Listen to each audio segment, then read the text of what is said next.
Қараңыздар. Bir Afrikanın bir tokoyundan bir жырткыч арыстанды кармап келсек мына жерге. Жырткыч. Анан алтындан чоң кылып капаз жасасак. Сетка. Анын içine киргиздик. Анан içinde ваннасы бар, суусу бар, кондиционери бар, тамак ашы бар, бардык шарттарды түзүп берсек жанагы арыстанга. Анан ошол жерде жашай баштады. 10 жыл, 20 жыл, 30 жыл жашаса, ошончо кымбат, ошончолук комфорт, ошончолук кымбат баалуу алтындын кадырын жетпей жана арыстан 20 жыл бою ошол жерде жырткыч бойдон жашай берет. Чөйрө аны өзгөртпөй. Ошол бойдон жашай берет. 20 жылдан кийин ичине кире калсаң сени жеп салат. Эмне зарыл? Ошончо исрап кылып, ошончо акча каржылап. Мен эмне айткым келип атат? Адамдар бузулганда, адамдар жырткычка айланганда бирдиге кылып, жалаак кылып ошол жерде иштебесин. Мен ошол жерге бара албайм. Мен ошол эмеге мансапка мен жете албайм. Бирок мен жете албасам да тиги иштебесин деп жала жаап аткандар бар. Жана башка. Ушундай адамдар жырткычка айланганда жана чаян бар го. Чаян бирөөнү чагат, өзүнө пайдасы жок, өзүнө зыян. Уусу кетип атат, күчү энергиясы кетип атат. Бирок мен мага зыян болсо дагы тиги жашабасын деген чаянга айланып калганда адамдар.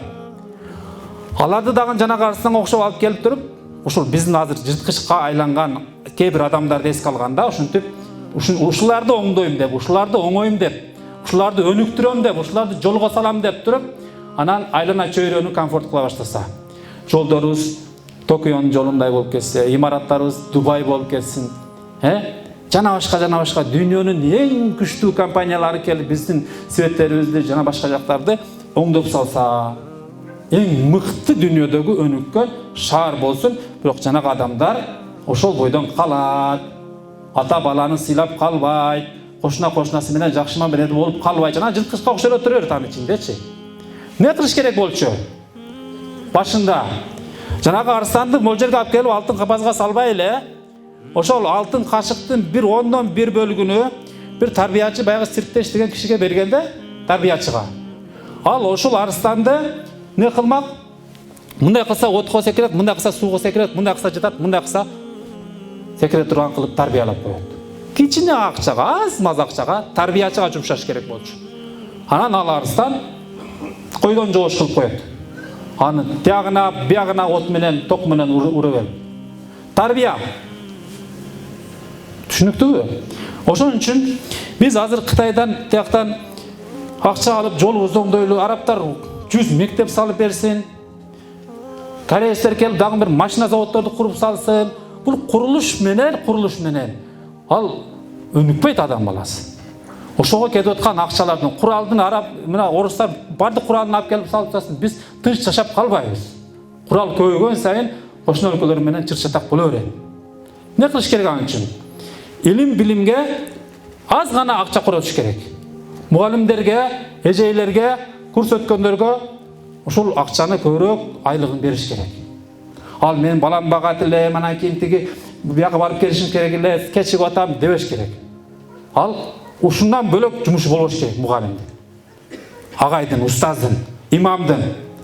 Анан алар деңгээли жакшы тарбияларды берет. Түшүнүктүүбү? Сиз терезеңизден карадыңыз. Телебушка курулуп атат. Чоң неме Россиядан, Америкадан чоң бир ошко келди, билан келди, жана башка. Биз эми жакшы, связыбыз жакшы болот экен деп сүйүнбөңүз. Ал связ бар болсо деле бактылуу боло албагандар бар, жок болсо деле бактылуу боло албагандар бар. Мечит курулуп аткан болсо, же бир мектеп куруп аткан болсо, садик куруп аткан болсо, же бир 4 киши давачылар келип үйүңүздү такылдатып айтып аткан болсо, же бир жолукчан эжелер бир конкурска сизди чакырып аткан, ошондой сүйүнүңүз. Биздин келечегибиз бар турбайбы? Мына илим, жарыктык келатат турбайбы биздин өлкөгө деп сүйүнүңүз. Талим. Анан адал оокат. Адал оокат илим билимде эң негизги нерсе. Бир жаш бала алтын доордо, мурдагы таква доордо, кошунасынын үйүнө кирет дагы, жана кымыздык бар го, кымызды куюп койгон. Ошону шибеке менен тешет дагы. иче баштайт. 5-6 жашар бала. Анан үйдүн ээси көрүп калат дагы, булар кимдин баласы? Таанып калышат. Ошол айылдын, ошол шаардын казысынын чоң үлкөн такоо адамдын баласы. Анан аялы менен күйөөсү эми буларга айтсакпы, айтпасакпы, не себептен bunun баласы биздин үйгө кирип урлук кылып атат?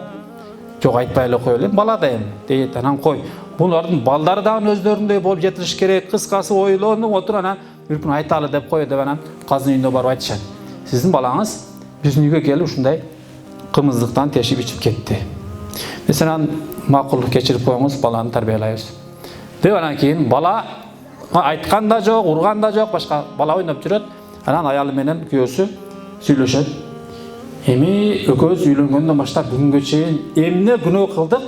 Балабыз ушул ишке барды. Ойлонот, эч бир күнөө жасашпаптыр. Мындай олуттуу. Жакшы доор. Анан аялы бир күн айтат: "Кечиресиз таксырым мени. Ошол бала курсагымда учурда ошол үйгө мен ийне сурап киргем" дейт. Анан аялы чыгыпийнени бергенде, "Буну кичинерээк экен, чоңураакийнеңиз барбы?" дегем дейт. "Колумда кичине ийне калган" дейт.